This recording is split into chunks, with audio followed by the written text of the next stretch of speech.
Hello good morning सबैजनालाई welcome मेरो सानो मिनी भ्लगमा। आजबाट चाहिँ पुरै पानी निकाल्दैछ रोडबाट, पानी भइरहेछ र गाडीहरू चाहिँ रोडमा जान्छ।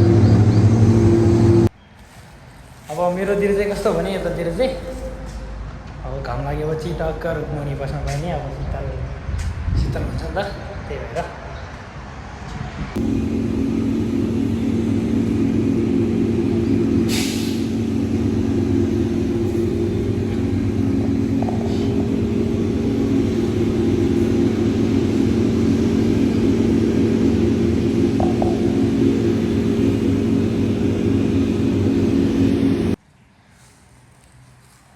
यस्तो छ है हाम्रो यतातिरको चाहिँ चार्जरहरू चाहिँ।